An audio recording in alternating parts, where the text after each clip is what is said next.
That's why it takes 15 minutes to put a light in, Trevor. Well, I'm trying. Every Well, day. have you ever seen a taxidermied snake? They don't move. You can't re-articulate them. Hello, everybody, and welcome to the All Out Boys podcast. This podcast is generally about guys stuff. Airsoft, shooting, hunting, fishing, Texas driving trucks, running trailers, hauling equipment, doing guys crap. If any of that interests you, this is the podcast for you. I'm one of your hosts, Jason. This is my good friend, Trevor. And we have a new person. This is my son, Josh. So this will be his first podcast. First one. What do you do with your hands? Hold them up. That's not good if you're used to doing that. I don't know what to do with my hands. I don't know what to do. So he'd be our guest today. So it'll be exciting. Him and Trevor just went down to Texas and they did a whole trip down there doing a bunch of work. And so thought it'd be a good time to have Josh on screen because he was there and I wasn't. So that What way, were you doing? working? Suck. Sounds terrible. You guys were working, but yeah, you're just different kind of Just more fun mowing work. is all I ever Yeah, I was heard. Every time we mowing. called. He was That's mowing. about all I and he did. was mowing. Mowing. Yeah. Lots No, and no, lots he, of mowing. he walked with the dogs, Well, I had to. and do I my know little- that because I saw every TikTok video. Every single one. Yeah. Open TikTok Well, they now. all You kind can't of look not the see same Rudy now. anymore. So If you guys are interested, Jason does do a series. He's working some younger bird dogs right now, Rudy and Lucy. yeah, And he's got a really cool series going on. So head over to TikTok. I think I can put a link in the description right below. But cool. But his TikTok it's blown up, and he's doing some really cool walk and talk stuff with the dogs and giving you an insight to how he works the bird dogs from puppy all the way up. Yeah, and Lucy, little lab puppy, and then Rudy, a little English cocker, which everybody freaking loves. Still, He's my he's best awesome. friend. But anyway, yeah, it is a neat thing because we got Lucy where she'd never even seen a bird before, and then got to put her on her first bird, and then just basically is from ground up bird dog training. So it's neat. And then now she's actually going to go home for a little while. So now I'm gonna get back to some of the older dogs and see how that works out. But yeah, just like a lot of sharpening up with them, and so we'll get to see some other stuff. And I don't know, trying to put a whole series of it together. It's kind of fun. I love it. I love the fact that like with Rudy especially, we get to watch him from With Rudy. Rudy. He's cooler than you. But no, like Cuter for sure. when we first met Rudy, he was really a little pup. And so watching the evolution of him come through, I think Mentally, he's still a little pup. I think he's 24 pounds. right, but no, I mean like young pup. Mentally, yeah. Just watching him progress has been really cool. And the cool thing is you've documented it through TikTok all the way through, so people can actually go back Yeah. and start at the beginning and watch. If they want to be able to look back at something, they can. Yeah, it's real cool. Yeah, so it's neat to have all that history, and whether it blew up or not, it was neat to have all that information out there and be able to see the progression of his life and whatnot. How's the feedback been? Good. A lot of people a lot of dog guys, obviously, looking at stuff. A lot of people, they're just getting their first dog or plugging in on that. I've actually talked to a couple guys that, hey, I just got a puppy and this is some cool information. And I do have some very interesting ways of training that most people are not doing, and I think it's fairly productive. So Yeah, I was watching the last couple days that we were down in Texas. I was watching, and you were talking about not over directing your dogs, not over training, not over Letting them be complicating dogs. things. And it was very impressive to see that when you just let the dogs go, they're going to go do what they're supposed to do. And I hadn't thought about it before, but you're talking about if you're calling them too much, they're going to feel like anytime they run away from you, it's Right, it's they're in trouble trouble. or it's bad. Yeah. And really, you need those dogs to be super independent and go. yeah. That really, I was like, oh man, that's It all makes sense. That's- yeah. Like once you hear it in a different way, you're like, oh, well, that makes sense. sure. Well, because I'm used to working like production dog stuff, Yeah. and that dog needs to be glued to my hip, Right. like no independence. You Yeah. do what I do, and that's it. That's it. So to see the other side of it, but to see the other side of it with actual success, like seeing you do it, I'm like, there's no way that you didn't film that 19 times to get it right, but you do basically one take. You go out and you get what you get. Yeah, and maybe a couple takes of me messing up talking, but for the most part, one take with the dog. Yeah, no, it's really cool. So It is interesting. I do a lot of stuff like, like just not making a dog do anything directly, like not like, like force training a dog to do something. You just, if I want the dog to do this in the field, when I take him for a walk, I walk like this. right. Yeah. Like I'm not teaching him to go right and teach him to go left. They call it casting or whatever, quartering. I don't teach him that directly with force. I just take him for a walk and I walk in a zigzag pattern. And the next thing you know, all the dogs are doing that. Right. And you don't have to. A lot of it's natural in them. You don't have to do anything. You just got to bring it out, and then walk through the crap, Yeah. Everything fun that we're going to do is in like tall, thick grass. That's where all the birds are going to be Or or whatever. swampy gross. So when I take them for a walk, I don't ever walk them on a road. No. I just walk them in the crap because, hey, this is fun to walk in the tall weeds Right, this and all is this. what we do. And it's the training process, but there's no negative anything associated with it. And they're still learning how to do all of it right out of the gate. taller grass, you're gonna have to get Rudy a flag so you can see where There's he's a guy that runs a flag on one of his cockers. You'll just see the birds jump. You're like, Well, now Rudy does this where he what's that? I haven't watched cartoon stuff, but that little is it a meerkat in one of the cartoon movies? Hakuna Matata. Yeah, Oh, that yeah, thing yeah. with the pig. He sits up on his back feet. Yeah. Well, Rudy will do that in the tall grass. When a bird flies out, he'll jump up and he'll bounce, looking around like that so he can see. It's so freaking cute. He's like a little kid that's wandering past the 3 foot in the water. Yeah, where he's just barely on his tiptoes, right?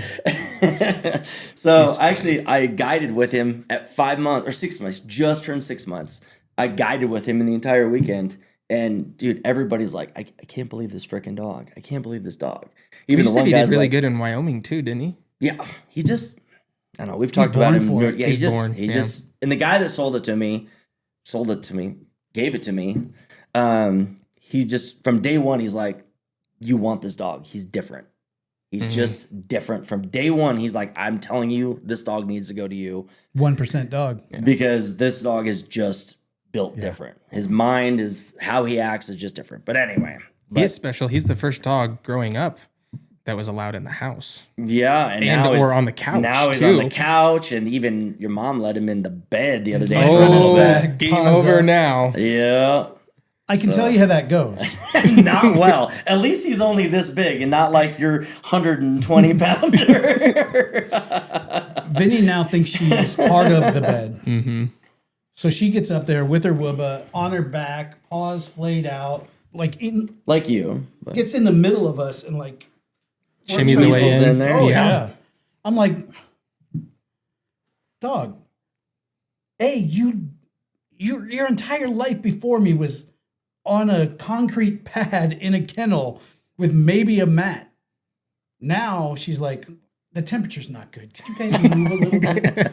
I'm getting a little hot. Can you slide over? We had her a custom elevated dog bed made so that it was a little off the ground so you get more airflow. And she goes to there if she's told. If it's warm in the bed, she goes there. Or in the middle of the night, she'll go down there and sleep for a little bit, and then she'll jump back on. I'm like, how'd you get so god dang? It's ridiculous, dude. The corgi we have, he's figured out now that by the middle of the morning, he can lay above my head on top of the pillow. So you wake up in the middle of the night and he's up there or right between us. Oh, that's gotta and be hot. That heat. Like wearing a fur coat. Wearing like a dog skin hat, like a coonskin hat, but a dog. He thinks he owns the bed. It But only gets bad for us because Vinny will always put her back to Kristen because Kristen pets her and stuff. And she starts to stretch Push all on of her her, paws. push on you, yeah. And all of a sudden I'm like, Getting shoved out of the bed here. why do we have the biggest fucking king bed and I'm looking off the edge On the ground. of the bed? Like you have a leg hanging Yeah. off. yeah, I'm like, that's enough. You're out. She's like, how dare you? At least I don't have to worry about that with Rudy. No, he's not going to be big enough to push.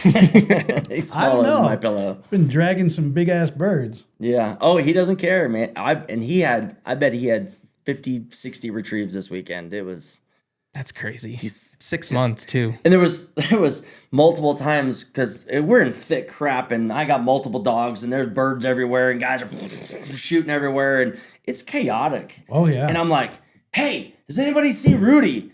And they're like, no. And I'm like, shit, what happened to that dog? And then all of a sudden he come, dunk, dunk, and he had a bird. He had a bird in his mouth. I'm like, I was getting dude, this where one. have you been? Where did you even find this bird? You guys forgot this one. Wait it's for like- me, I got little legs. It was like 5 times. I'm like, where the heck is this dog? And next thing he come back, he had a freaking bird in his mouth. I was like, that's awesome. Good for but him. Good for you, dude. Yeah. For him. So anyway, No he's a lot of lost fun. meals. Yeah, he's a lot of fun. I don't know. I've never had one like that, but I can tell you now, I'll probably always have one now. That just, I've always had like workhorse dogs Yeah. that you don't want to be. In fact, they don't want to be in the house. In fact, my barn dogs, my guide dogs, man, if they come in the house, they all stand at the door like want to get out. Where he loves being in the house. It's he loves nice being that in he- the field. He has that switch. Yeah, Where he he can can come do- in the do house whatever. and he's not. Because some dogs that Yeah, are bred I have a for hard it, time with that switch. you bring them in the house and they're just Well, that's the All over the 11. place. That's the 10 or 11 dogs I have in the barn. Like, Yeah. they are just wound, and all they want to do is go, and that's their job to do that.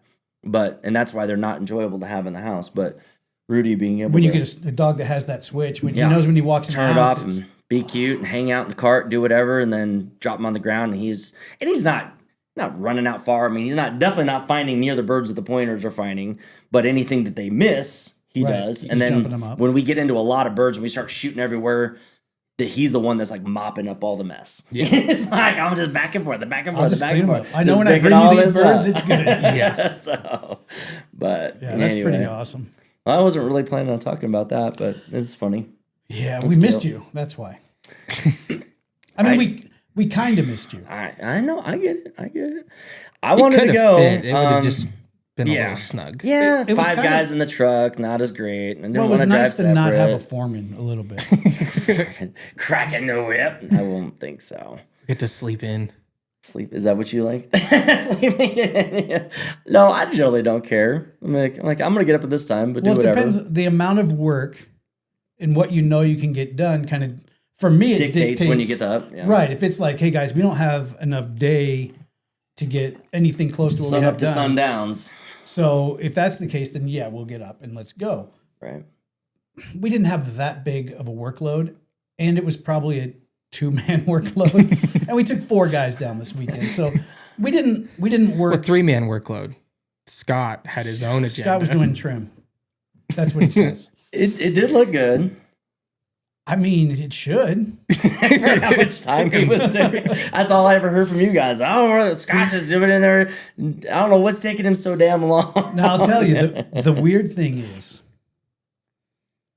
Scott, we would go out in the field and do a bunch of work and come back, and he would have some stuff done. Yeah. And you're like, man, maybe. I mean, I'm not the guy. Maybe for I the should job. help him out, Well, but- no, like I'm not the guy doing but, it. Okay. But he's technically skilled, very skilled to do it. Obviously, he built Yeah. most of the studio. But then every once in a while, you would go in there and just kind of like hang out in the chair. And this dude's busting off like linear feet like it's nobody's business. And I'm like, Like he can build this entire room in an hour, but it takes him 3 hours to put up 5 sticks of trim. I'm not saying the time clock math wasn't mathing. Well, even the one morning that I kind of helped him, we knocked out, half of the kitchen area. And I was like, what's taking you so long, dude? Like, this was easy. I don't want to say anything because if you guys asked me to trim the room out, He'd still be there. that fan would not be in yet. Let's just say. That's funny. Yeah, either way, it looks good.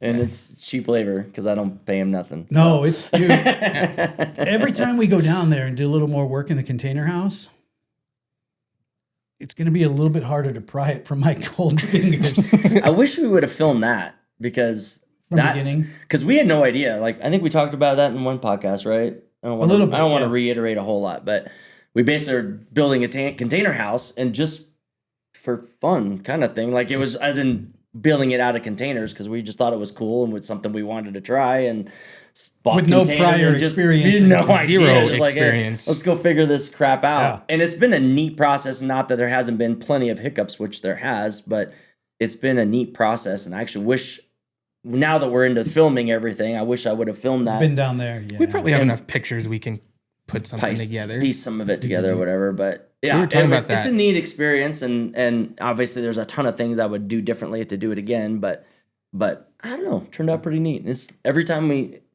trim is just makes it everything Trim look looks tighter great, and dude. clean. It looks and, so nice. and, It looks uh, so like ranch country. yeah, and too. homey, and just It brought a lot tightens of things everything up. together in there. Right. It is cool to see that between, like, when you look at all the other 2 houses we have there, how we've progressed over the years with how we like From the first tough had shed it to from the the tough bunkhouse. shed. Yeah. And most of it was money related. Yeah, most of it. Like we bought the property, so only money we have left is to build a tough shed. I think you and I have talked about it a few times, but in my opinion, the way that you guys have gone about it is exactly right. Like, all we have is a tough shed right now, and it's going to do until we can't. Yep. And you Until just we have money to do something different. you work it until you're like, we have to. Like, we're so busy, or we're to the point now where we have to do something. And then you built the bunkhouse, Right. which then alleviated a lot now. And a lot of it was just money. Like it Yeah. was just basically Sure, but I'm saying you didn't just like like throw it paid money. itself. Yeah, it paid, like okay, we have enough clients. We've done enough. These clients now have enough, paid into this thing that we can build another place. Right. And that's my big thing. You didn't go all grandiose at the beginning and put yourself into debt on it. No. And go, oh, we got to build this, we got to have all these things, and then you hope that people come and the revenue will cover it. You guys have let the revenue dictate how fast you can And build how it. nice it, to the level it could be, and I wanted to do the whole thing off of cash, and I didn't want to have. We debt didn't on want to have the any ranch. debt with it. And there's zero debt on that ranch. It's all done off of cash. So And it's but- nice. yeah, it's I fun. mean, dude, you had 4 of us in the bunkhouse. Trevor slept fine. You could hear him sawing logs from the other room. Did you hear me snore? Oh yeah. I was worried about Ryan, and I warned him ahead. I was like, dude, I'm Hey, sorry. man. Ryan's a I heavy snore. sleeper though. Yeah, He it wouldn't doesn't matter. He wouldn't care. And every morning I'm like, hey, did I keep you up snoring? He's like, I heard you for a second and didn't even notice. And I was like, no, I must not have snored that bad. No. After we turned the other fan on, I was good. The first night though. Yeah, I I'm only snoring. struggle like if I'm in the same room and I don't go to sleep before that person, it'll keep me up all night. But if I can get out before, I'm golden. I never know. Sure not. I think also what makes a lot of that neat is the fact that it's somewhat off the grid. Like somewhat. I mean, I guess grid would be electrical speaking, and we're not quite there yet. But I do have the solar panels figured out for that. But right now it has like its own water supply that catches rainwater and goes into a tank and then pumps out to everything, and like it's all pretty self-sufficient, which made me question, like, what do you guys think about like off-grid living? Like, do you think like that style of off-grid, like what if we could get that place on the solar panels and all that, be completely off-grid? Is that appealing to you guys or not? Yes and no. I Yes, figured there would because be a double part to this. sure, yes, There's because pros and cons. when we go down there, my phone never works, so I don't have to worry about being connected. It's so nice when we leave here, we get in the truck. The rest of the world does not exist until we get home. Right. I mean, not that like if an emergency happened, our Yeah. family can get a hold of us. It's not like we're out, see ya. But Ladle bitches! there's no, like, we don't watch TV. There's no news. I can't look at my phone, which is great. So I am probably the most relaxed when we go down there, and it's just not an option to get wound up into, whatever social media thing is going on or political thing. It's just not, it's just not a It's thing. not relevant to the day, there. But in small spurts, I 100% love it. I don't care about the news. We don't really watch TV here. Like, if we watch stuff, it's on the apps. So you're not getting commercial breaks and stuff like that. So I don't really know a lot. But I do, obviously, because we podcast and film, I'm on Facebook or so I see all the stuff that goes on, and it's actually not that enjoyable to be involved in social media, when we come home, I'm always like, ew, this is gross. Yeah. Now, on the other side of the coin, I could easily move down there. The only hanger is, like, if we did solar, great. Like, I don't need that much electricity. Yeah, and electricity We need to be able easy. to charge batteries for cameras and crap And not like that you couldn't watch TV if we had solar hooked up Right. and all that, but The only thing for me, which is, I mean, the water system is off grid now, and don't get me wrong, it works great for very what functional, it is. yeah. It works great. I mean, But you're limited. I haven't seen, 600s running in the guide house running as far as like showers and stuff go, but we were down there and we managed showers pretty good. How much water did you guys burn? Did you look? I didn't see the gauge move. I don't think we hit it real hard. We're pretty good. I know when I go down there, a lot of the time, I mean, and maybe I'm a disgusting pig, but like we get there on Thursday, Friday we get up and work, and if it's not too bad, I won't shower Friday night. I'll wait till after we work on Saturday and then take the shower after the full next day. So I mean, you can go every other day. I mean, unless you just Down there, yeah. I mean, unless you get really like just funky, which can like sometimes you Oh, get yeah, just the swamp ass heat and you're and like, foul smells in I there. gotta rinse off. But that's not bad. But if I were to live down there full time, I would probably take solar if in place of city electricity, if I could have city water. Water. we can, and now that we can't figure out any of this, I Right. just was more so curious about, that style of But- living and, like, what if we were living at the ranch? It's perfect. It's perfect for what? It's suitable. I'm not. It has all the same amenities that you do at home. You just are limited to slightly smaller. Which I isn't would have necessarily bad because, I mean, people are inherently over useful of everything. So being, Are you looking at me? I wasn't until, I'm a super consumer and I know it, and I don't need to be. But it wouldn't be that hard to change a couple things either for the water. We could put another storage tank out there if we were living there full time, Right. so that when it does rain like crazy, you just fill up Have a bunch of more stuff, tanks. and then you can take a So like 7-minute the shower. Instahot thing- instead of 3, the Instahot double it up. The Instahot works phenomenal. at the ranch. Yes. There's That water. Instahot? Yeah, isn't that what? Oh, no, it's a tank in It's the bunkhouse. It's a tank. Oh, really? Yeah. It's small, but yeah. Well, then the limited. So Trevor showers we didn't take a long enough shower to run the hot water They heater come- out. It comes. I thought it was Instahot. No. because it's hot water now. Yeah. Yeah. Well, Like, you don't have to- the tank is on the 4 other side of feet the wall. away. That's like Yeah. 3 inches away or 4 inches away. That makes sense.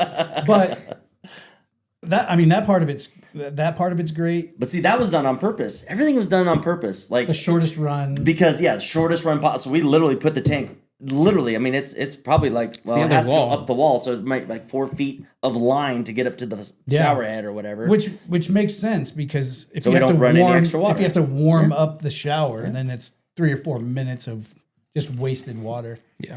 And no, it's done on purpose. that's probably the one thing for me, and it's only because my body's beat to shit. So a lot of times I use the shower to like get my body to be able to move. Right. And I don't want to run the shower down there because I'm like, we don't know when it's going to rain again, and I don't want the first 100 to come in and be extra Short on limited. water, yeah. So that would be the only thing. And if I was still a kid and my body didn't hurt, then I no wouldn't big even deal. think about that. Yeah. But I truly do. I use the shower like, I just think it's interesting how, we are all consumers here, and at home we take Overconsume. advantage of all the above. But yet when we're all down there, even though we all live completely different lifestyles here, I mean, I guess I probably live the closest to what we would live down there.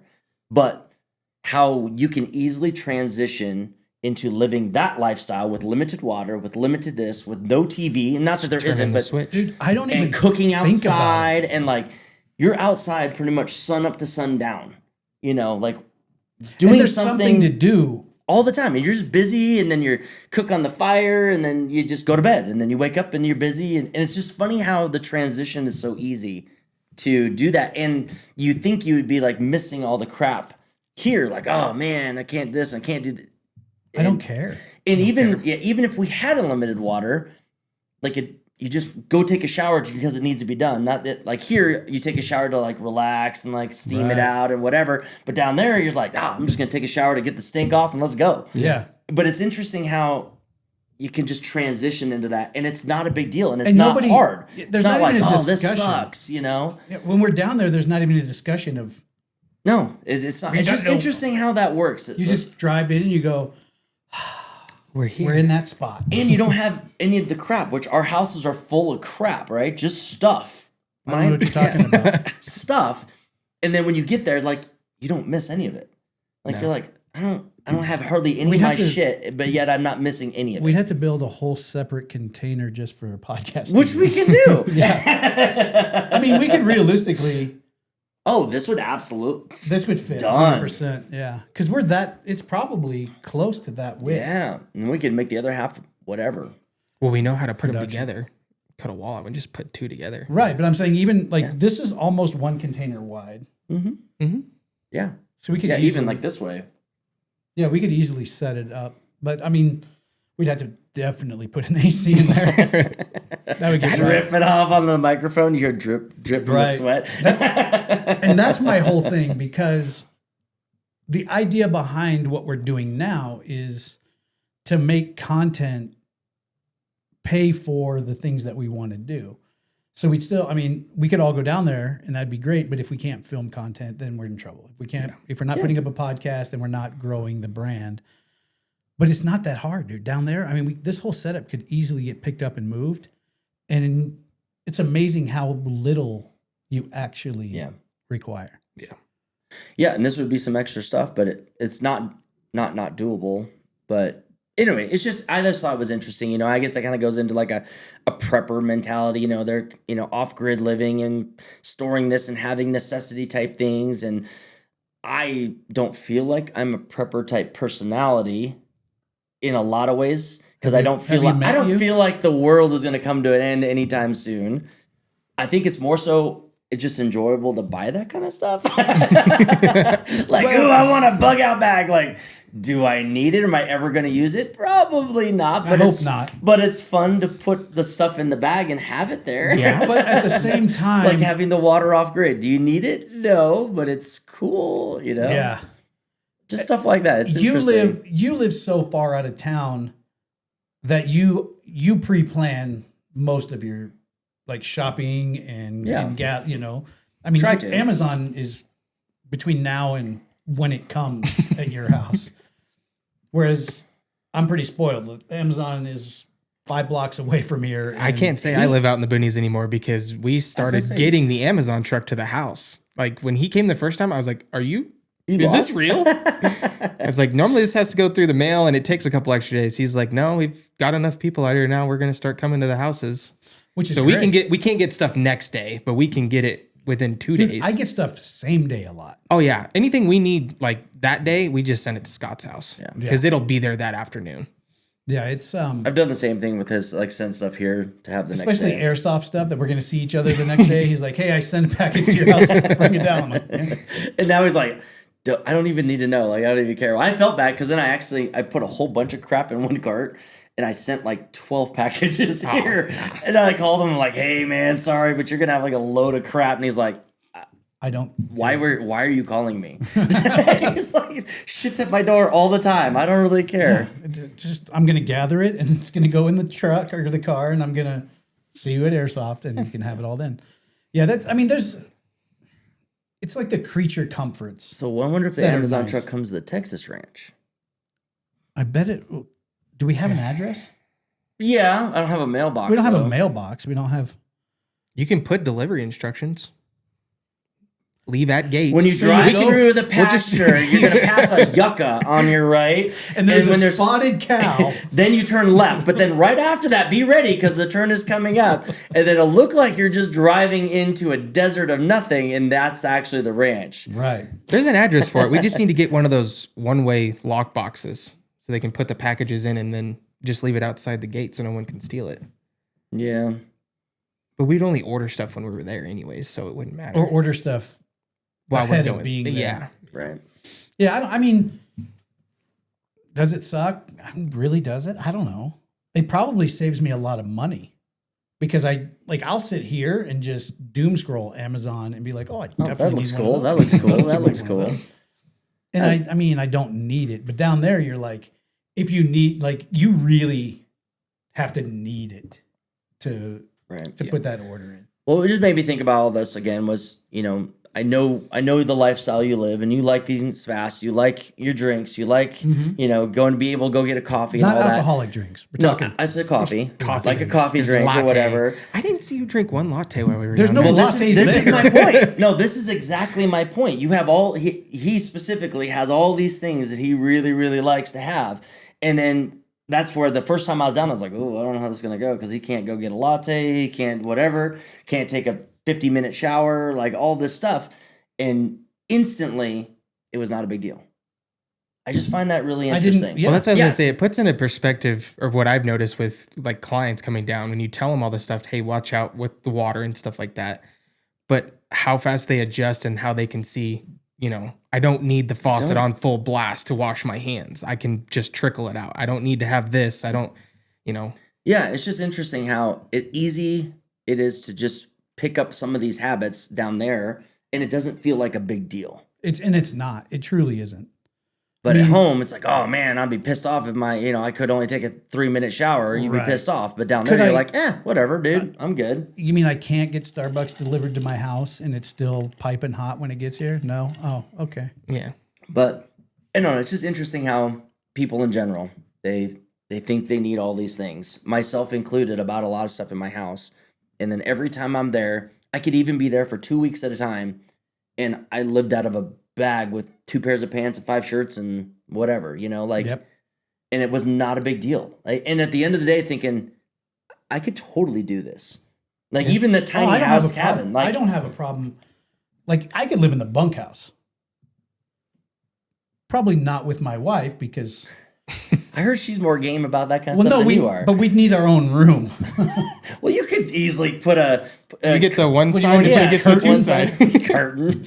No, I always thought about cutting out above the island or the kitchen sink, like cutting that out and leaving that like a bedroom. That the number 1 room be like a living room area, and then you have the kitchen, and then you have your bedroom.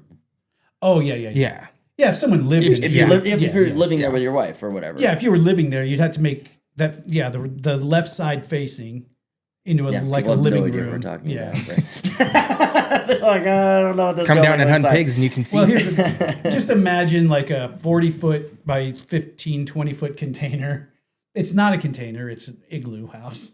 Made out But of it's foam. Yeah. it's basically cut into thirds. There's a bedroom, the kitchen area, bathroom, and then another bedroom. Yeah. That's it. So yeah, if a couple live there, you make one bedroom a living area. The kitchen is fine. Yeah. Yeah. I mean, we lived in an RV, dude, for 2.5 years. That's bigger than that. I can, yeah, that's, I mean, I felt like I think that's one other reason we're so well with that, because we have done so much camping and other stuff that we know how to live like that, or we know what we need to do to be conservative about things. Yeah, and our family already is so easygoing with that kind of stuff. Yeah, like when the little, it was literally a tough shed. That first building, I mean, it's 12 feet by 18 or something like that. right. And it's literally It's 1.5 tall. it's literally a tough shed built into a tiny house now. But when we first had it, it was just literally bunk beds, and there was Has 8 Trevor of ever them? seen the picture of our shower that we used to have? It was just popped up on Facebook today, but no, I think I told him With about the it. shower on a bag. Yeah. the Coleman bag. Hell yeah. But it was literally just bunk beds, and man, 10 of us could sleep in this tough shed, and it was never a thing because our family is just that way. Like nobody cares. See, like, that's, I grew up. jump in there. It's just a place to sleep, and nobody gives a crap, Yeah. But our family's I think if pretty you- easy going that way. If you didn't, it's a weird thing, but growing up poor makes you really resilient to, I mean, like you can adjust to anything in the world. Because there were times we'd wake up, no power, no water, and you'd be like, well, like, guess we're inside, so it's better than anything. So creature comforts they're only great because you've built up a situation where like you become slightly bougie. If you can't recoil back to like just really living and enjoying, that's where the problem comes. Like I hate to say it, but like I love my kids and my kids are tough as shit, but they're not like they've grown up with Everything they needed, yeah. everything. So to take them into a situation is more of they'd be like, where's the Wi-Fi? I'm like, well, it's somewhere not in your phone. Yeah. And you don't need it anyway. Right. Now here's the big takeaway for me. And this is the thing over the last 2 trips that I have really consciously paid attention to. And what's really made my heart the most happy being there. Now we go down there. Being at the ranch is amazing. Being with the guys is amazing. But what I noticed is everything that Colorado has become, small town Texas isn't. It's like we live in Colorado where it's supposed to be tolerant. It's supposed to be inclusive. Like that's what the political climate is supposed to be. But I don't think there's anything more judgmental or exclusive than the political climate up here. Everything is judgy. Everything is, if you're not on our team, you're against us. It's when we go down there and we're talking rural Texas where you would expect there to be the most judgy or racist or uninclusive community of people.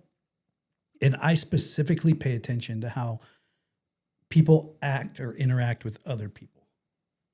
We go down there. Both times we've been down there, we went to Lucky's for breakfast.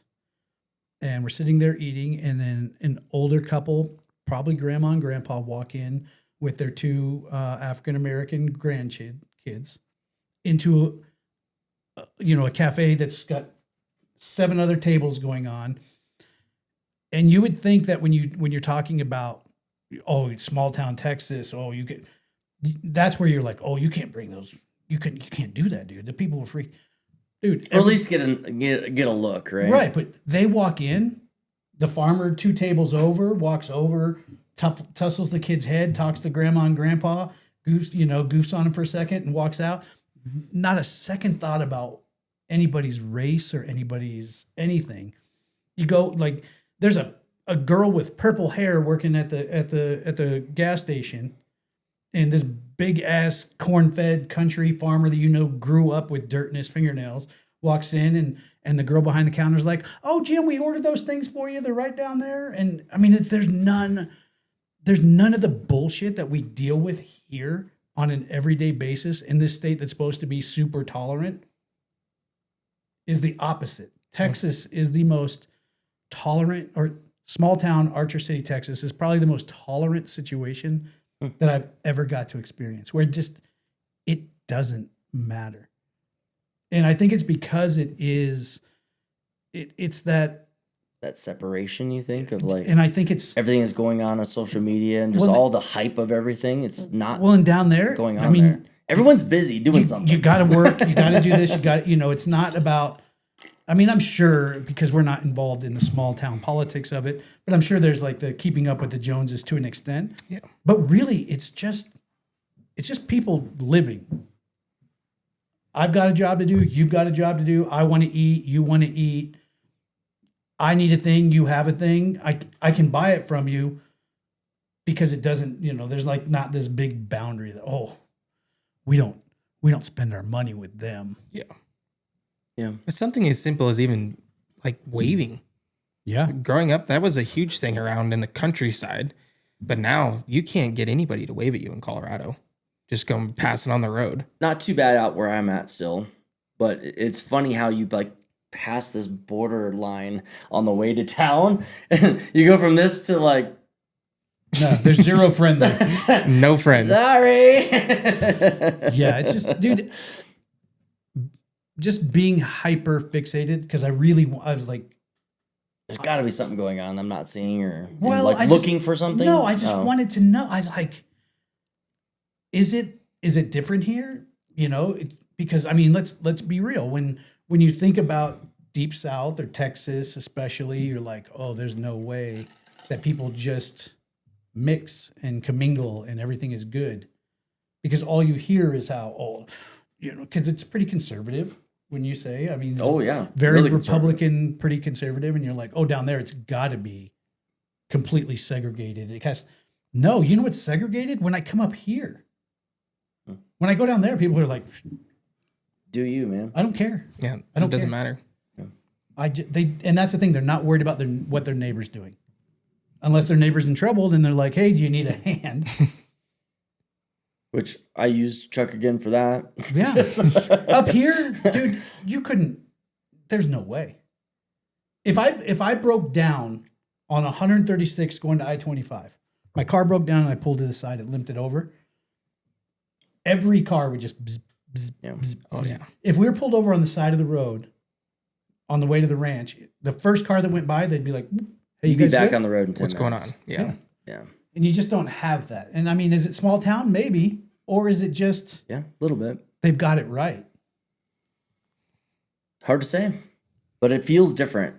And what's interesting is everybody feels the same thing. Maybe not to that extent or whatever, but it seems like everybody that comes to the ranch, okay, majority of everybody comes to the ranch is all like, wow, this is, it just feels right. Like just, Genuine. yeah, it just feels like the location is nice. The people are nice. Like being on the ranch is just, it's a comforting, it's a nice place to be. And it seems like everybody enjoys it. And I mean, I don't know how spiritual people are, woohoo, but my soul feels good.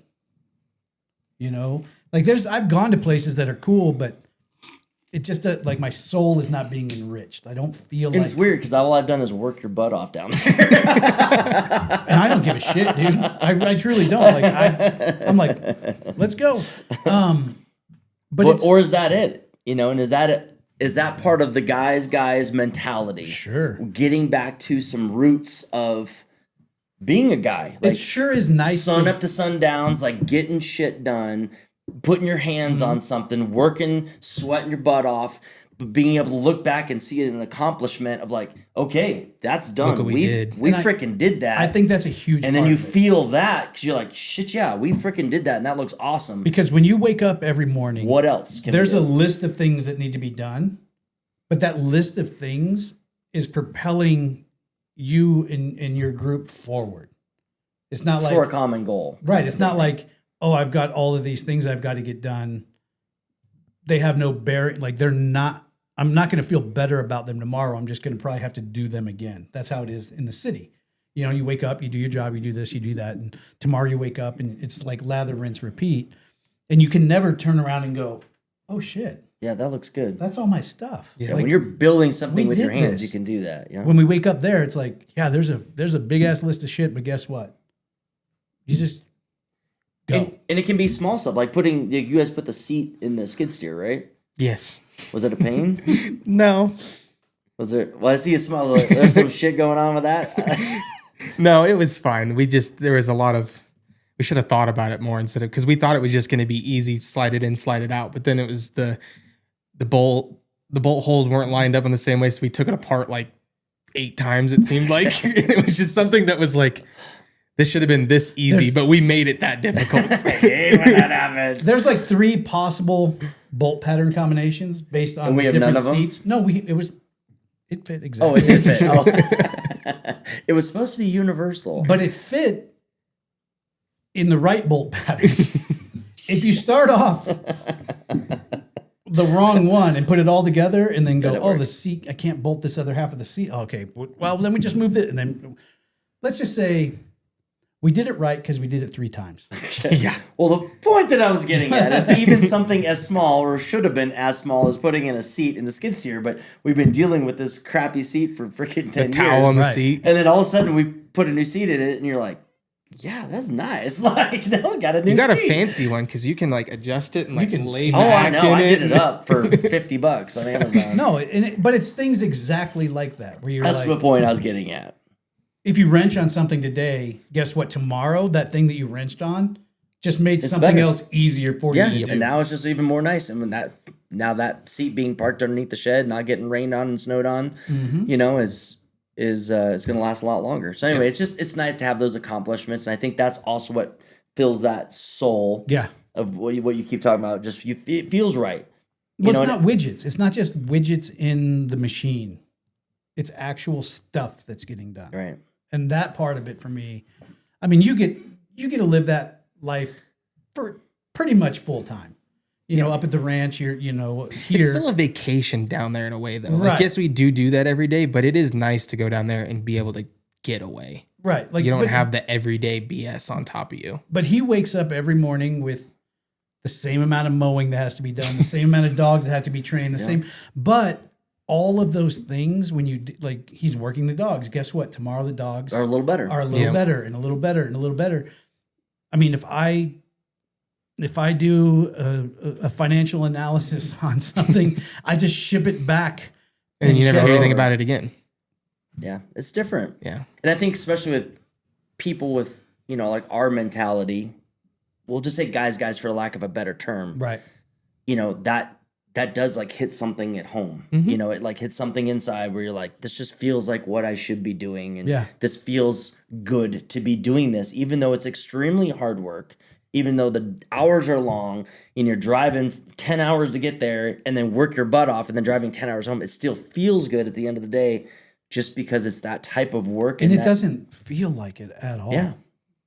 You have to be able to experience it, though, to be able to know what it's like. Right. Because people will think you're going to go drive 10 hours to go do all that. Like, Or like you're going to go drive 10 hours to work in 96-degree heat with humidity and bugs and spiders and snakes everywhere. Yeah. And you're doing that because you want to? I'm like, dude, I will go every weekend. And even more interesting for you, it's different for us because, like, you know, I guess I'm the owner of it, but he inherits the whole ranch. So we both look at it as in, hey, this is You our guys have deal. an investment in your Investment, life. Yeah. like this is ours. Like Yeah. if we want it to look nice, we need to make it look nice, and we're the only ones to do it. Right. So therefore, when you're out working on your own stuff, you're like, That's why it takes 15 minutes to put a light in, Trevor. to put a light bulb. What story is this? Feeder 4 needed some lights adjustments, and he was like, what's taking you so long? What are you doing this? Just slap that thing in there. Just connect it to this power. And I'm like, no, because I don't want to have to do this again in So we're 6 months. shrink wrapping all the Yep. things and dielectric grease on all the ends. I'm not saying that we recut the same wire 4 times. I heard about that. You know, I was on the phone with Josh. He's like, yeah, shit. Yep. Like, what? He's like, I cut this thing too much and now it's too short. Yeah. My favorite part when we go down there is to just be the thorn in their sides when they're doing shit. I thought you were going to say the fly on the wall, just like watching everything from a little bit of a distance. No, like, I love watching it all happen. if someone's doing something, as soon as I see that it becomes, like it's thing? not a 2 minute, I'm like, hey, are you done? Are we good? Can we Let's move just on to the push next that button one? a little further. And then you're like, well, I'm trying. and I'm just cracking up. And if you don't know me and you take it at surface level, you're like, this guy, What a I'm gonna fucking jerk. kill this guy. But then after you get to know, you're like, you son of a. Shut the frick up. Let me Shut get this up. done, dude. It's hilarious, but and going back to what you said, everything you do today makes, at some point you're going to pass and he's going to inherit, but he knows every piece of it that's been done, and then now he's going to be a dad, and so now there's Go on. I've got to keep this being what it is and how it is, because there's another generation that comes behind it. Yeah.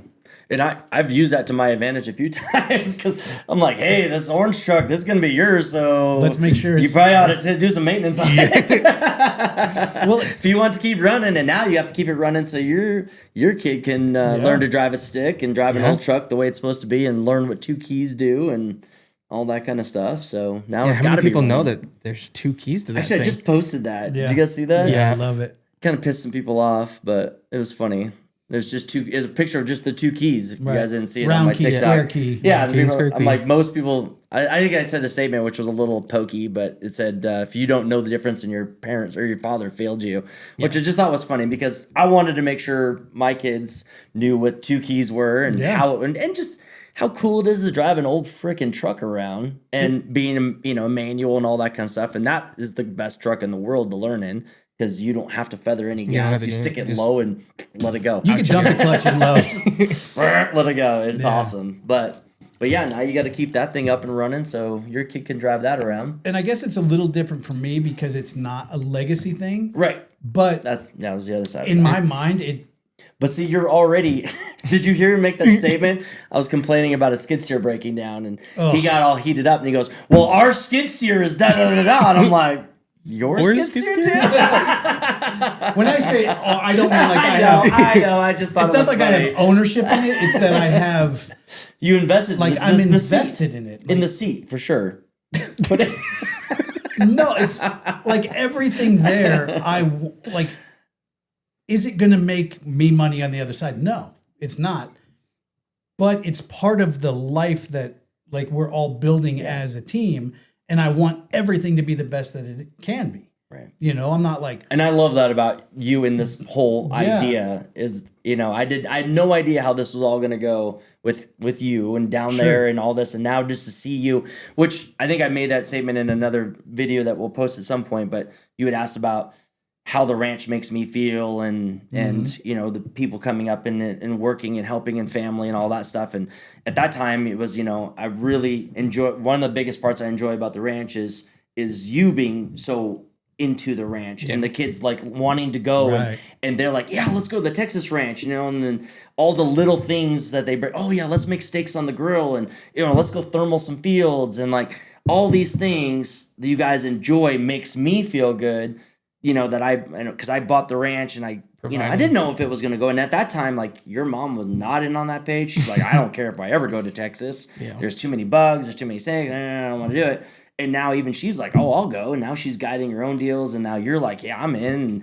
And now everyone is being I'm finding invested. my way into this. You're just like weaseling into this corner. No. But you're being that way as well. And you're just so much, you feel like family now also. So, but it's just from my point of view, having everybody see that they're like enjoying it so much and they're investing it, which means they care Yeah.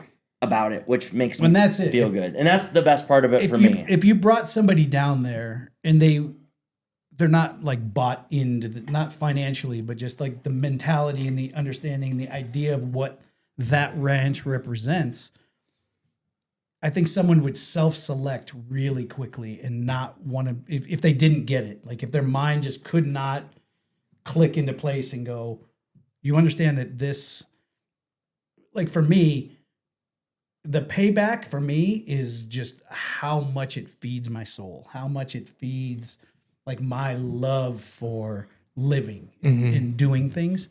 So that's where the value is for me. I don't care. Like I'll go down there and work. I don't care. 10-hour days, 12-hour days, whatever it takes, because the whole time I'm down there, I'm like, oh, thank you. Like it, Well, and that the value of it, for us, I mean, it really doesn't. Shooting pigs doesn't really make that much money, but it's just something that we all enjoy to do, and it is that it's more so of just having an operating ranch, that's family run or close enough to family run and operated, and having a place to be able to just go an outlet, go do something, go hang out, have a common goal of getting things done, and then have some enjoyment of shooting some pigs here and there, which. We don't even do that every time. Right. Half the time we just go down there and work or whatever, and then clients are shooting pigs. But, we really only do that once a year where we go out as a family and just go mow things down. And it's super fun to do that also. Sure. But it's not what it's really all about. It's more just about having this ranch and having it be ours. and I think that's like, that's the mentality or the thought that when I say hours this, hour that, I think if someone's going to be a part of a situation like that, you have to see everything as our, because you treat it with the value A different respect. Yeah. of everything costs. if you're hard on it and it breaks, guess what? That costs. Yeah. Yep. You get a lot of people will go, and if it's not mine, oh, that's broke. Hey, I'll leave you a note on the wall that says, hey, by the way, this is broken. You need to get it fixed. Instead, it's we all feel that ownership, not in a financial way, but in a responsibility way. If it's broken, okay, let's figure it out. Let's get it right now. There's been numerous times where I think it was a little while ago, maybe a couple years ago now, I guess, I don't know. But the refrigerator was broke, and you and Scott were down there. Next time I came back, I'm like, we have a new refrigerator. That's different. You're like, yeah, we just bought a new one because the other one sucked or it was leaking or whatever the heck, I was like, oh, well, that's awesome. And that's exactly the mentality. It's like if you're there and something's wrong, do something about it. Just fix it. Don't leave it for the next. And I don't kick it down if you kick the can down the road and wait for the next guy, it won't ever get done. No. or it's just. And I don't. Yeah. Do you want that guy around that leaves you a problem every single time? So we should leave Scott. He creates. Just kidding, Scotty. What would we do with ourselves if Scott didn't break something? Oh gosh, I'm usually the one that breaks stuff. Usually everything I touch breaks. It's Just not trailers lately as well. trailers. Scott's trailer, of course, but I can tell you, there's a difference in trucks when you pull trailers. Josh's truck's a little nicer right now. I gave Scott a hard time, but I will tell you it was merited. After driving in that truck? Oh my Lord.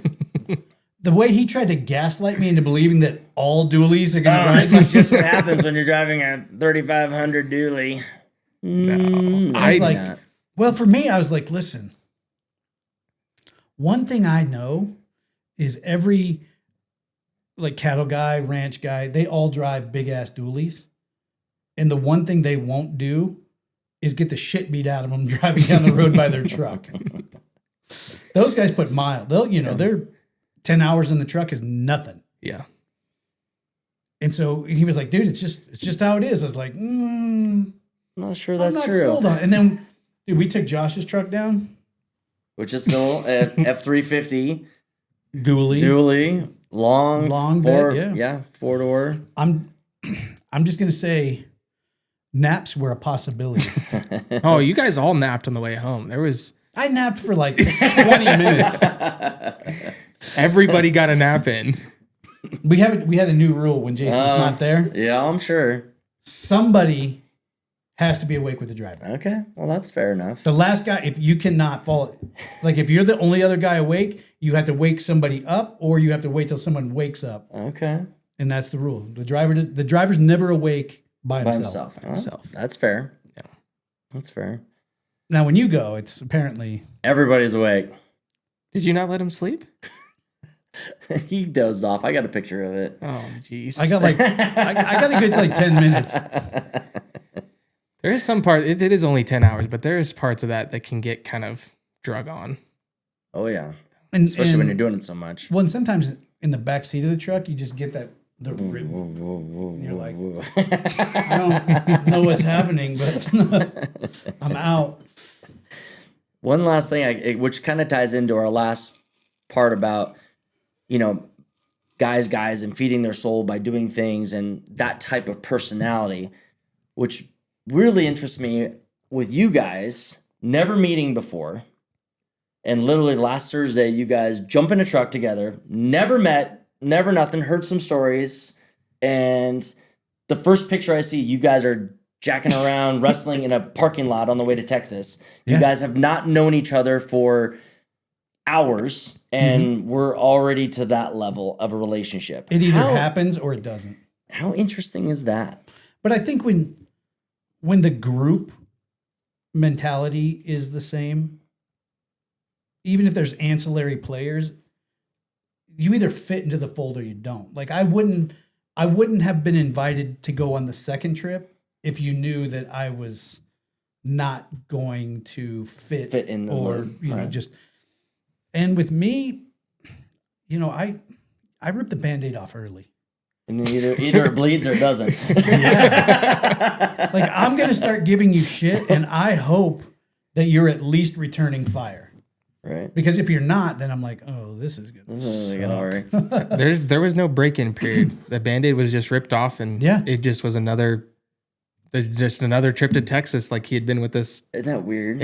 I was not that I was like worried or like hearing Scott and Jason like talk about your like stuff that you did. Like I didn't have an expectation for how you were going to be, but I was curious, like, how is this going to go? And like you said, 30 seconds in the truck, I was like, oh yeah, this is going to be fun.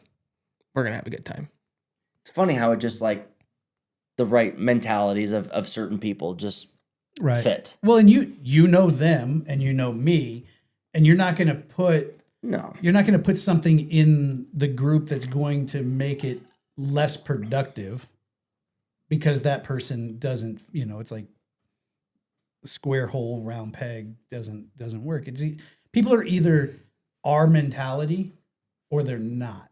Yeah. And if you're our mentality, even if there's slightly different personalities, it's still it just works. Yeah.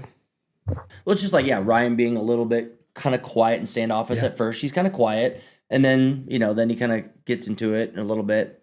But, so you can have some little differences, but it's got to have that same type of... I would say Josh and I, right off the bat, it was just immediately like, kid brother, just I'm going to be in your ass for fun. With Ryan, I'll say there was a little bit more of I wasn't going to just immediately go at him. Start tackling him in the parking lot? Well, not that, trust me, we were playing grab ass 20 minutes later, but he's just a little more reserved. Yeah. And so my personality sometimes can be a lot. Right. If I'm Who's told you that? I don't know. Like if I'm going at you and you don't know how to take me, if you take it if you took me at face value, people get offended or hurt. I'm like, dude, you realize that like I'm kidding at all times and I'm never mad. Yeah. Like I'm never mad. If you see me mad, there's a problem for all of us. Not me being the problem, but like there's something that's really bad. Something's bad happening. Right. But with Ryan, I just like early on, I was like, okay, he takes some more time. Yeah. He takes a little bit longer to like break the barrier, warm up. But it wasn't, dude. It wasn't before we got to Amarillo. No, before we were just as much. But I'm very sarcastic and jokey, and I can do it from stone cold serious. And so a lot of people are like, "Is he really mad? Like what's?" Well, I think we're all kind of that way, and that's what makes it so easy. And I didn't think it would. I was very curious putting you guys in the truck without being not a mediator, but like the common connection to your guys' new relationship. I was like, well, it should be fine. But I think, well, all of us are like you, Scott, and I. We're all pretty common. Well, actually, we're all very common. This it was very jokey, very pointed, very like you're not gonna get away with crap. We're gonna joke with you and harass you about everything you do, right? So I knew that was gonna be fine. But I was like, man, I'm just curious how long this is gonna take or how it all goes down, because I always find it very interesting that I tell that story all the time about first time I met him. I mean, the first 30 seconds I was harassing him about something. Mm-hmm. Like, I didn't even know his last name. And I'm laughing giddily. And I didn't even know it was 100% Trevor. I just assumed it was. I'm like, oh, da-da-da-da-da-da. He's like, yeah. We are best friends. Yeah. Like, instantly. This is good. We're there. So I figured it was going to take at least the truck ride down to break the ice. Yeah. But no. It's just within the first 30 seconds, we went around the first corner. He was already cracking jokes about the truck and everything else, and then from then on I was like, yep, this will be fun, this will be easy. And it's funny how we do like bring in these people like Ryan, the strays. Ryan, it reminds me of the Fast and Furious deal, where she's asking, well, how'd the crew come about? Well, so and so and so, and then these two people just showed up and they never left. It's kind of like that. Yeah, right. Yeah, Ryan was the same way. So he was kind of the same thing. He was like, the guy down the street didn't really know everybody, but then he went to Texas one time to go work his freaking tail off, and he's like, I'm in. I'm in. Yeah. They were, when are we going back again? I want to do this. I want what to are we do that. doing? Yeah. You know? Like with Ryan and I, you're gonna have to shoot us To get off, you- to get us off the property at this point. Yeah. It's just funny how things like that just like start drawing people in, and then the same type of personalities start coming Yeah. together, and they're like, "Oh man, we're in. What do we got to? What are we doing? What are we doing? What are we doing?" You know, and it's our skid and all that kind of stuff. Yeah. You know, I think that the true litmus test on Saturday, I think it was Saturday, they got up and he was in the container house working with Scott. But I peeked in and they were filming. You know, they had the camera set up and they were kind of doing a little, you know, hey, this is what we got going on here. And they had all gotten up and gotten out of the house while I was still in the shower, and so everyone had kind of dispersed and doing. And so I was like, watch this. And I think I even told Ryan. Yeah. You and Ryan were walking over. Yeah, I was like, hey, watch this. I'm gonna walk in and lose my shit. What did you pretend to lose your shit about? Because like they all woke up and then like usually Scotty comes, he's like, hey, are you awake? Hey, flick. Are you awake? And nobody said anything. Everybody just got up. just left. Right, those two. Oh, Yeah. they Me and left- Scott they just got up left you. and left because They got up. we checked to see if they were awake. They were sleeping. And then we were going to go start the day and not be noisemakers in there. We always try to be considerate and nice. And I knew, like, again, I never get mad. Like, I don't get mad about anything. But I didn't know this at this point. Right. And this was why. Because I knew he didn't know, like, he knew me, but he didn't, like, we weren't. There's still more to I learn. wasn't to the there. wake up stage yet.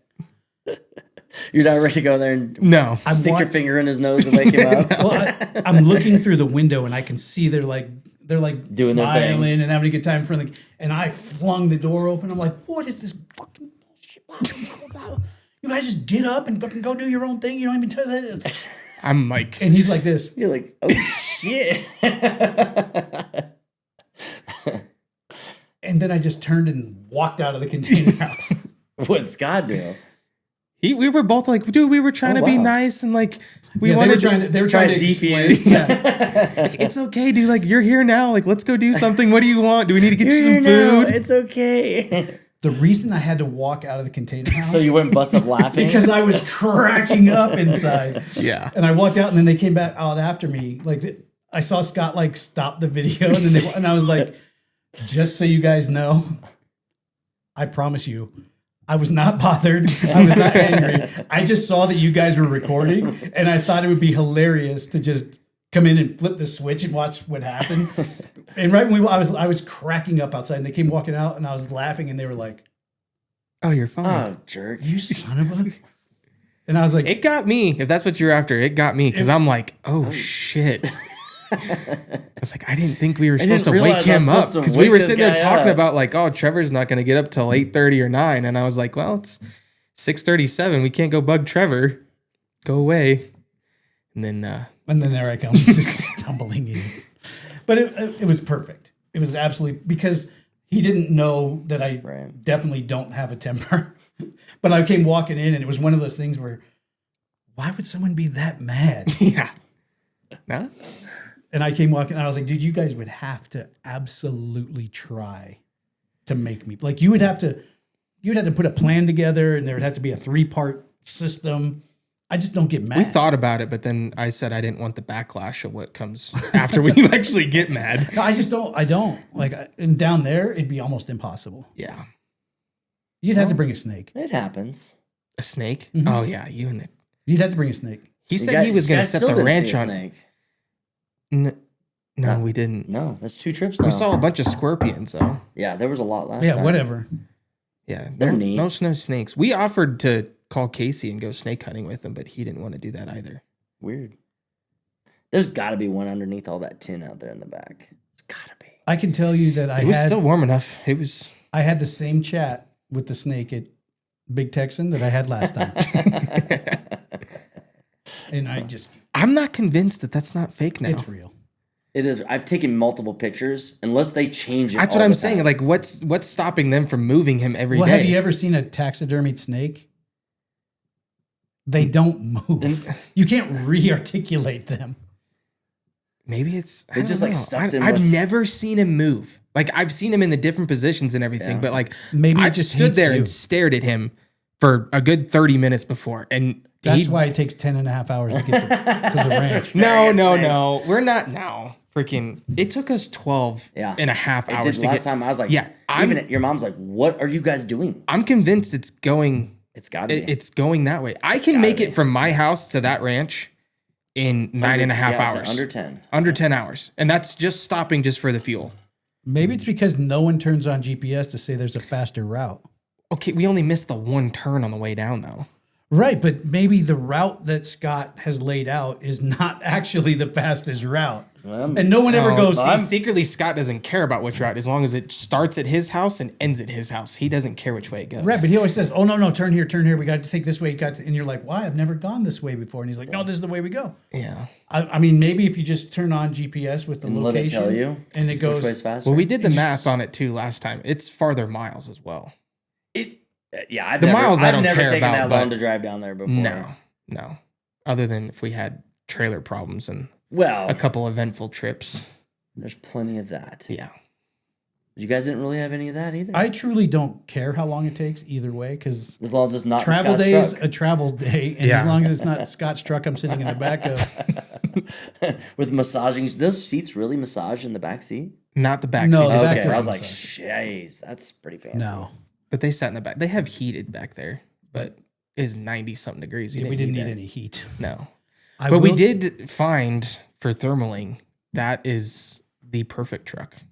How's that? Because the sunroof opens Sunroof. huge.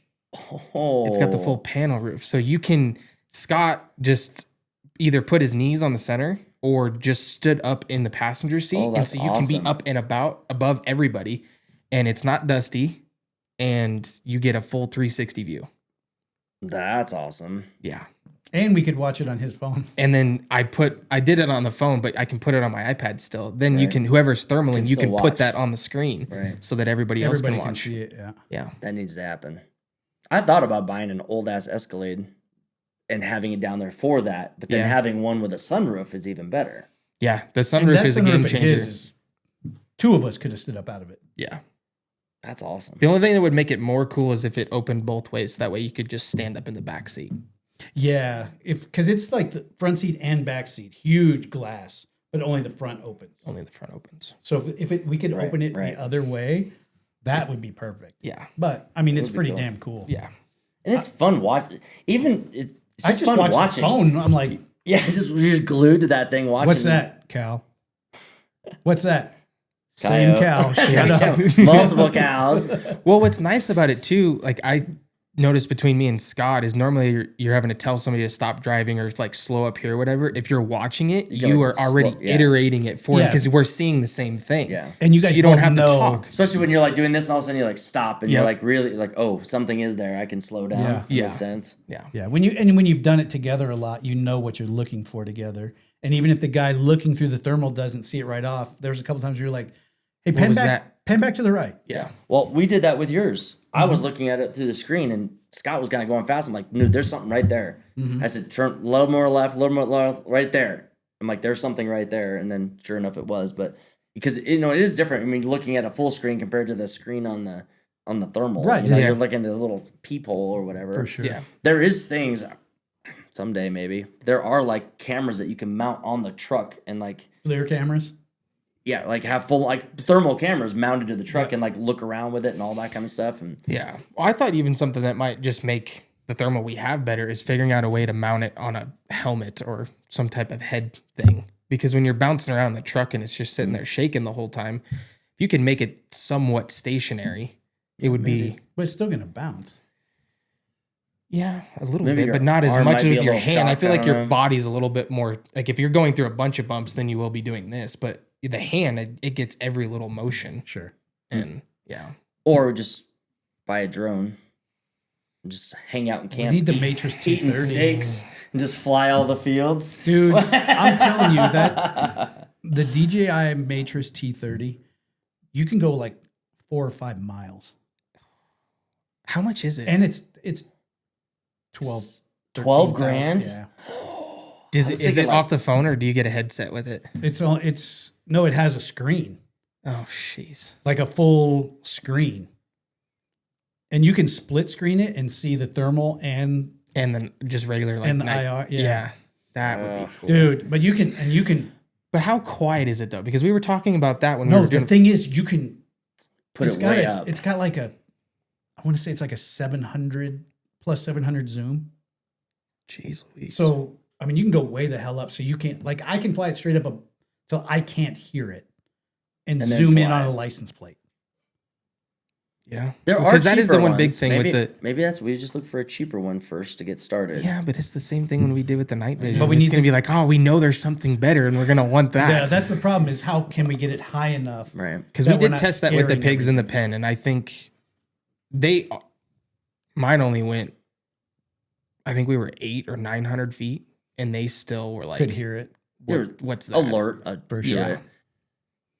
Then you can be like those guys who I've been watching that been hurting them with the drone. You seen that? I've Yeah, seen that video. that's They, like, pretty cool. Hurt them and move them to closer to the guys. And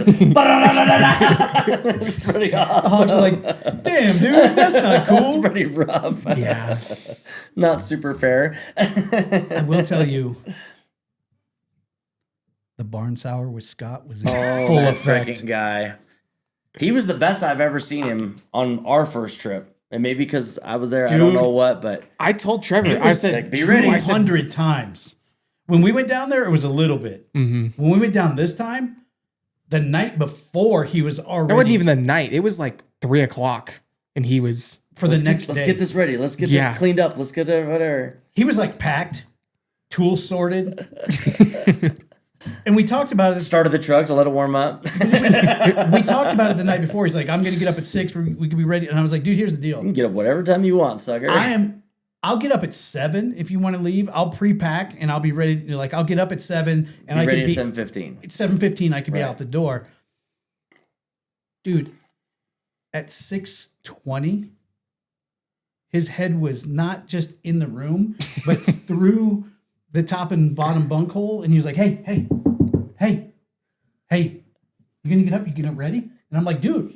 I told you. I told you 7. And he's like, well, I said I was gonna be up. And I'm like, what does it change? Yeah. Nothing. What does it change? It's a travel day. Yeah. It's gonna take all day. It doesn't. And you're gonna save 2 hours because you're not gonna go to the Big Texan. Well, if you leave it, Or did you? No, I wanted to, but he. Yeah, you went to Buc-ee's, right, and got sandwiches from Buc-ee's. yeah, but that's like pulling teeth too. Oh, He's like, pee out the window. We'll get gas on the fly. here's the hose. Just pointed out the window. Like on the way down there, he's like, "Oh, we're gonna stop at the Big Texan. We're gonna relax and eat and blah blah blah blah blah." And I'm like, "Why can't we have that same energy?" He's just always been that way, and it never fails. I mean, This is the earliest I've ever seen him pack. I was on him. Too. Oh, yeah, I you was were. like, Well, we wanted to get a sunrise drone footage. Yeah, yeah. And I was like, I'll get up early. We'll make sure we'll have everything were ready. all My up. stuff is ready. We had all the stuff lined out for the drone, so all we had to do was just turn the Which is shit still, on, what, basically. 6:45 or something like that. It's still Yeah. fairly and early. we needed like 650. with, like, 657. Yeah, you wanted to get that right color. when we right? were gonna get up and going. a cool shot. Like it would have been the perfect shot. Yeah. So we did not get that. No. Because it was like 6:40 or whatever, and he was like, dude, it's gonna be 20 more minutes. It's cloudy and foggy. And I'm like, well, as soon as the sun peaks, like it'll Burn And I off. said, with these clouds, when It'll that actually look sun cooler. comes up, Yeah. you're going to get all the golden colors. Yeah. And he's like, no, it's cloudy. And we could be on the road. We could already be 20 minutes down the road. And I'm like, So yeah. what's when 20 we went- minutes on the other you side should of just getting? camped out, like protested. No, like, it sit, was- sit in front of the truck. We won't go. We won't He was go. truly, Yeah, he's very adamant about it. For I mean, sure. to the point where we just packed the drone up and threw it in the back of the truck. And then we packed the drone up, got in the car, pulled around out of the house, and we didn't even get into Archer City. And the sun's coming out. And you turn and look, Oh, it was beautiful. the It was most been beautiful golden perfect. sunrise. And I'm like, hey, Scott, what's that? He wasn't. He is slowly getting a little better about it. Like That was better. Yeah, from previous stuff, it's better. But That like was all gas. it was even right before we were taking off. I asked Trevor because Trevor took his pig down to the pit, and I was like, "Hey, you were the last one in the pen. Did you lock the gate or did you just clip it?" And he said, "No, I didn't do that." So just right when we were getting ready to leave, and I asked Trevor that Scott went and was going to go close the main gate as we pulled out, but I went and walked over to go. He ran through the man gate over. Check the lock. I went to go check the lock on the pig pen, and just in that, 45 seconds over there, he called me. "Hey, You guys coming? what are you doing? Like, what are you doing?" I'm like, "I had to go check this gate." "Oh, well, what else you got to do? Like, aren't we leaving?" And I'm like, "Yes, like we will be there in just a second." He was already standing out at the main gate. We hadn't even gotten in the truck yet. You just made him stand there. Yeah, we'll be right there. we did make the joke. It'll be I another said, 50 yards. Another 50 Another yards. 50 yards. I don't even know get if we the want to drone talk back about out, that. make You it know what we have? Another 50 yards. Give a short version and then we'll end it on that. Okay. I do want to give one props to Trevor. Please. Not that we gave you a bad setup for it, but I do want to give you props for hunting that pig or the pigs after we saw feeder 6. We went and filled the feeders or some of the feeders on Friday, and we had to go back to another one on Saturday morning. So we And- decided to drive them all to see. We went to 6 and it was tore up. Like Picked it was just a clean. grass area when we were there, and then it was just picked green, gone through. Our pig pipe had the racetrack Like and the everything. first time the freaking feeder went off in months. Yeah, no action down there at all. And then we go and dump corn in there, and it had probably 4 feedings after our testing and everything. And then the feedings from that night, because we set the timers, just destroyed. And Trevor's like, "I'm gonna do it. I'm gonna sit here." And I was like, "No." Like, we've been down here, we're making all this noise. Dude, every Everything- one of them looked at me like I had 3 heads and I was the Even- dumbest person who ever lived. They asked me the same thing, and I said I wouldn't have done it. No, because the same thing, like you said, it could be 3:00 in the morning, and I'm like, dude, like I don't want to sit down here on that whim. Like, if you want me to sit with you, I'll do that, because I was still trying not to have like a guided thing, but still give you the tools to be, successful as much as you can be. But all of us were not like, oh, whatever, like They were kinda screw you, clowning dude. me But we for were sure. like, Oh, for sure. I don't know, dude. Like, we were trying to make it not appealing, I guess you could say. Right, like, oh, the chance of them being here early, maybe this and maybe that, which those are all true. So I get they were it. giving you the right information. Like the first feeding, first in months, and the chance of them coming back probably not great. So your percentage goes down. Being down there and doing work, your percentage goes down. Because we put the stand up at Yeah. The 6. second day, we Yeah, spent a whole guys other. walking around making noise, your percentages go down. Not that it can't happen, but your percentages go down. And we try to do everything with the highest percentage possible. So your percentages were very low that something was going to happen. The Yeah, whole thing, though, my gut said, and I mean, Yeah, but you had nothing to base that off of. You're just willy-nilly in down there. when you have a gut feeling Yeah. and you don't go with it, Then you regret it. yeah. And I told them flat out, I was like, here's the deal. I'm going to get down there just before the feeder goes off the first time at 6:30. And I'm going to sit down there. I want that feeling. I want the experience. And if I sit down there until whatever, 10, 11 o'clock and nothing happens, guess what? Just part of it. I still sat in a cool blind. Yeah, The in wind the was dark coming and- in. Everything was cool. Because they wanted to go thermaling. And I was like, all right, here's the deal. I'm going to go down there. And if it's not like 9:30, 10 o'clock, if I've got nothing, I'll just rack up and come down and we'll just go in the truck. And they're all like, okay, see ya. Ryan and I left and went to Have a town, good went to time. Wichita. They were like, Right. and they were like, what do you want to do for dinner, blah, blah. And I'm like, dude, I'm good. You guys do whatever you want. Like, I'm fine. this is something that I just need to go and do. Yeah. They loaded up. They went to Wichita. They had steaks. Like later. But That's what you I'm went saying. down there and it was completely trashed though. Oh, yeah, Which it was made it feel like destroyed. okay, there's a lot of either a big group of pigs or If I was in a hunting mode, like, not that I'm not when I go down there, but we were in work mode. But if I was in pig hunting mode, I would have sat too. Like, it was okay. that much of a difference underneath it. Like, it was grassed area, like, mode, and then rototiller. and then just rototilled. Like, and then so I'm sitting there and the feeder goes out the first time. Did it scare you? I forgot to ask you that. No, because I warned him. I was like, dude, I don't care how big of a man or how whatever you are, you'll be sitting out there. It makes me jump every single time that feeder goes off. I was looking at my phone, so you knew it was coming. and then I just I was watching like at 6:30. I was like this. See, it still even gets me if I do that.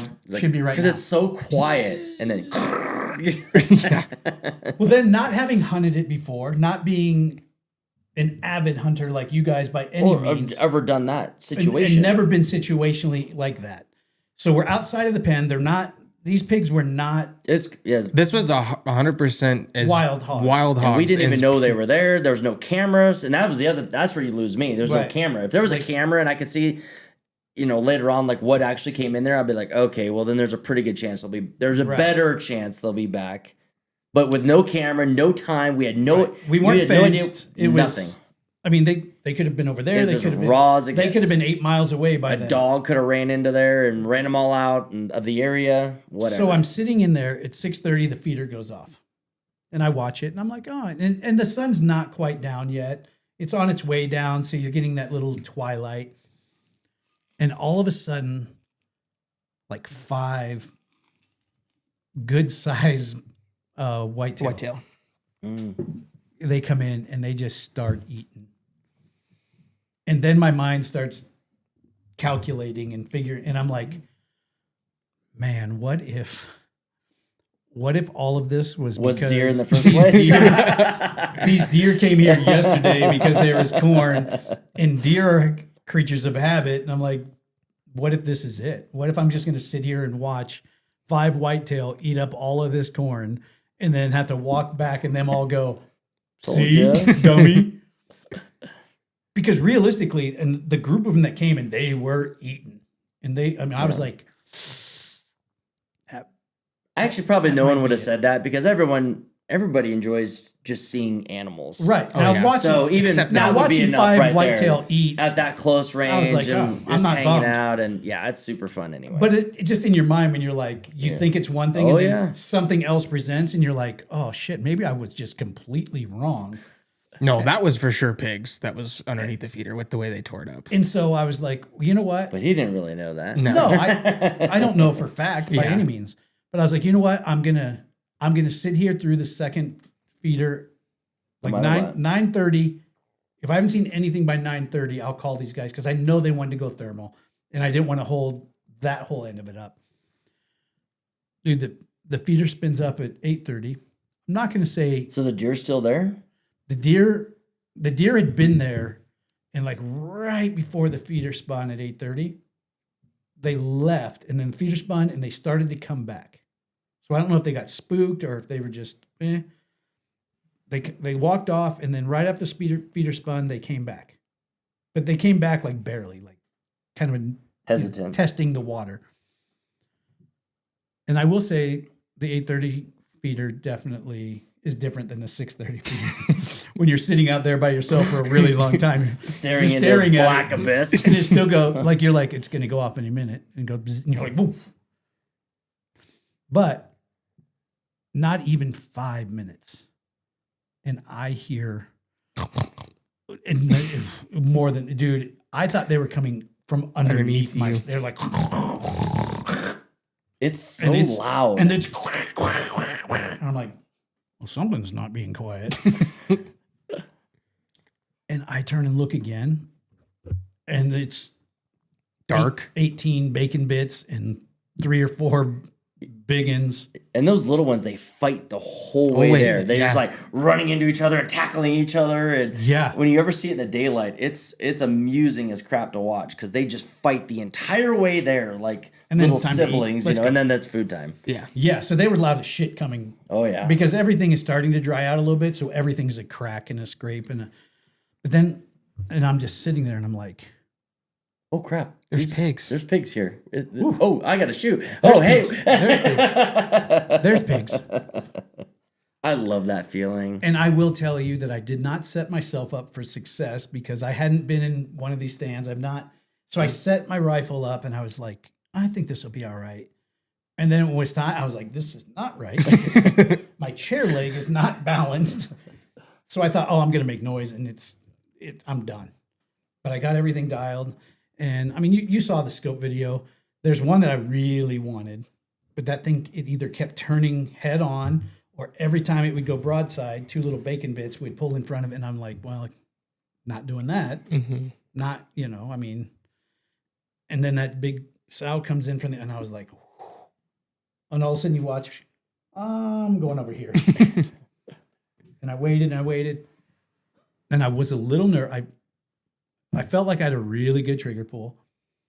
It looked like it. And watching through your scope, you don't see see it as clear as when you rewatch it.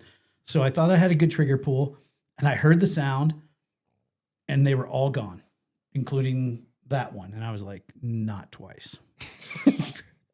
Not twice. So I called Scott, and I was like, hey, he's like, did you get one?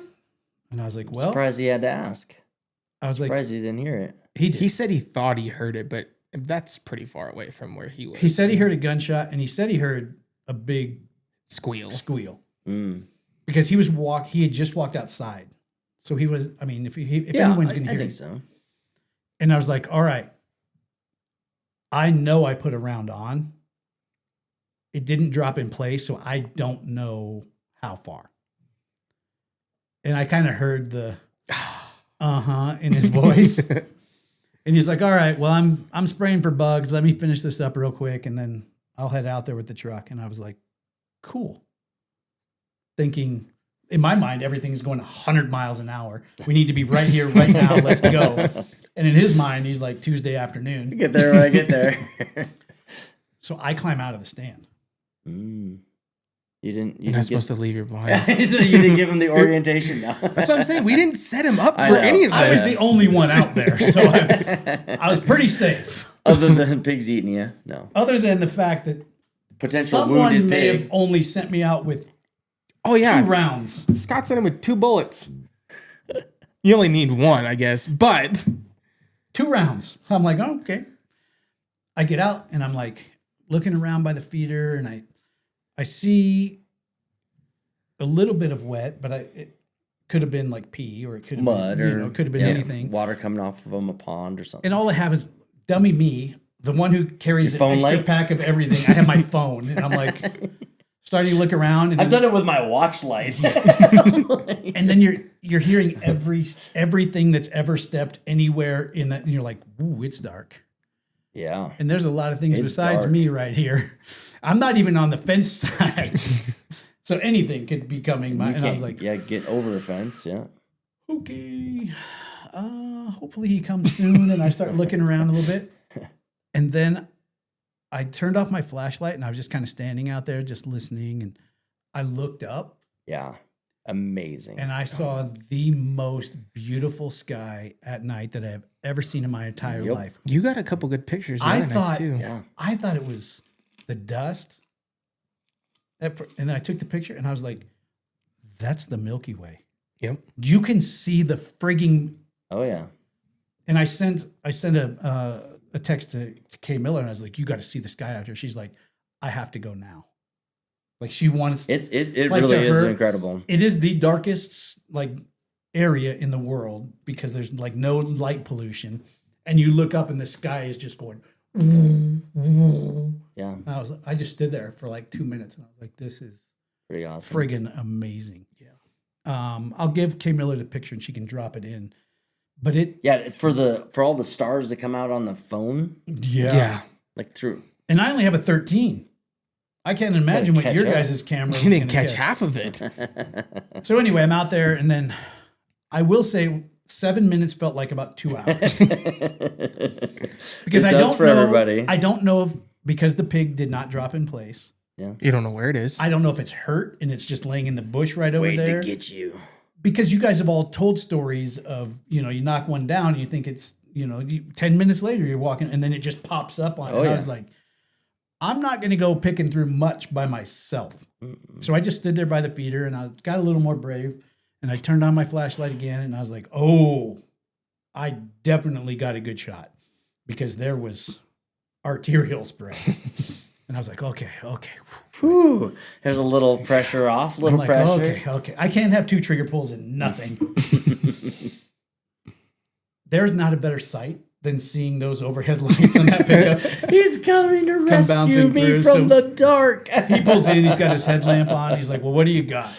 You know. Yeah, he's kind of half-ass about it. Yeah, and I'm like, well, dude, look at this. Oh, yeah, that's not going to get you anywhere. And then I forgot that he's Colorblind. You can't see shit. I'm like, do not. He's like, see like- what? And I'm like, dude. And he's like, what? And I'm like, dude, there's arterial spray. Like, there's a cord of blood right here. And he's like, okay, well, which way is it going? I'm like, okay.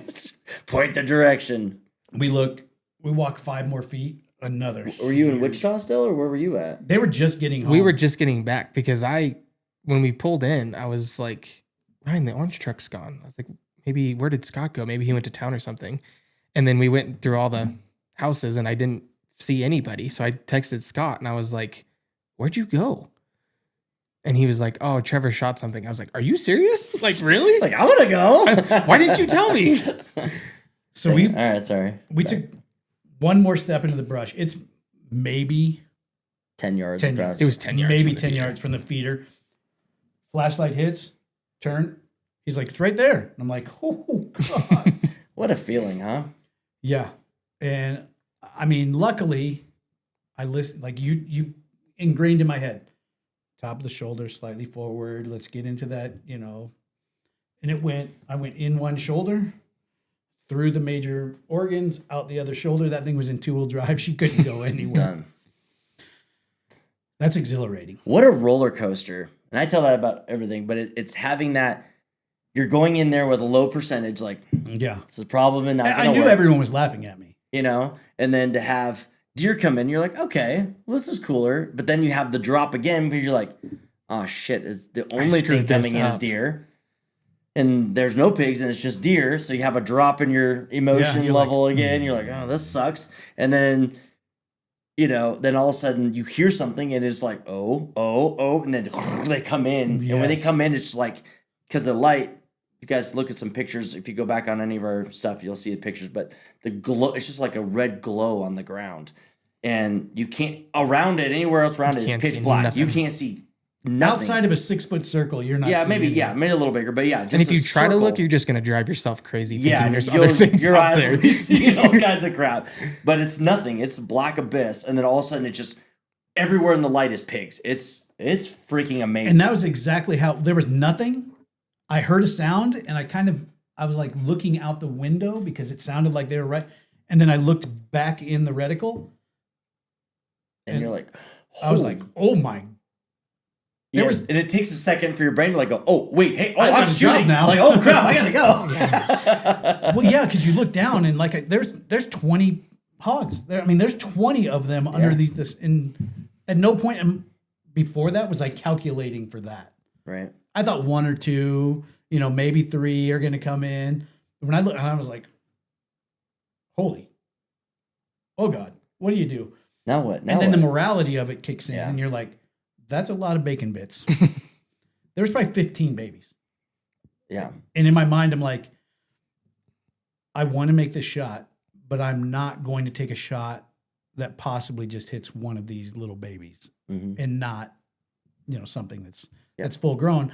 I guess they're all nuisance. They're all, it's all the same. Yeah, and if you're from Texas, they want you to shoot every one of them. But Yeah. So I'm like, but there's still that thing inside of you where I'm like, I'm not doing, like, I will not, if I don't have the right pull, I'm not going to hit one of these babies. Dude, finally the shot opens up and I'm like, everything is perfect. I should probably pull the trigger now. right. And then right after that, you're like, Yeah, then it finally hits because you do kind of go in that like zone mode. well, and you kind of zone into like, okay, I've got a job to do, and then it's like focus, tunnel vision, and then it's focus, done. and then it all hits for me. It and was then you're like, interesting after Scott sent the video. Me and Ryan were watching it, and both of him and I were like, "Okay, now shoot now." I'm like, "What are you doing?" well, man, that was a great conclusion to your weekend, having all that. Well, it was so rewarding to actually follow through and do what the ranch is there for. Yeah, do the And work to and then feel- get to enjoy the spoils of all the Yeah. work. You guys went and set the blind, filled the feeder. Yeah. The pigs came. You sat the blind. You shot the pig. You brought it home. Like It doesn't get any more doesn't real get than any that. better than that, dude. Yeah. Yeah, it's Meat in the freezer is always a good thing. Meat in the freezer. Well, that's a great ending, I think, to this podcast because that was a great story, and I'm glad that all worked out the Yeah, way that so it did. Because I would have told you not to. Everyone. we all told him no, but he stuck through it. Well, good job. Props to Trevor. I He's can not say going to listen no to us anything else now. No one volunteered to come and hang out. I offered once. Yeah, but he was like, lightly. I mean, if you Do need you me really to. need me to come? And they all stated it the same. Well, if you need me to, I'll come out there with you. And I was like, Really? are you going to challenge my man? Like, I need you? That's awesome. All right. Well, that's a good ending to that deal. All right, guys. Hope you guys enjoyed this podcast. And if you want to hear more stuff like this, please tune back. We're going to have a lot more stories from Texas, a lot more pig stuff. We'll get into some more airsoft. It is hunting season, so that is probably Does slowing slow us down down. Yep. a little bit. But we'll have some hunting stuff coming up, more dog stuff, all the above. So hope you guys enjoy, and we'll see you next time. And don't forget to hit that. Like and subscribe, please. Oh my Please. gosh, we need all the help we can get. And even more important than that, if you enjoyed any of this, share the link. Just grab. Yeah. There's a little share button. Just click that. Throw it out to your friends, or I don't care if you put it in a message because you don't want people to know you watch us. Any way you guys can help would help Share it us. out. Yeah. So Yeah. Tell a friend. If you hated it, tell 5 friends. that would probably get more views. That's That's it. all right, guys. Thanks a lot. See ya.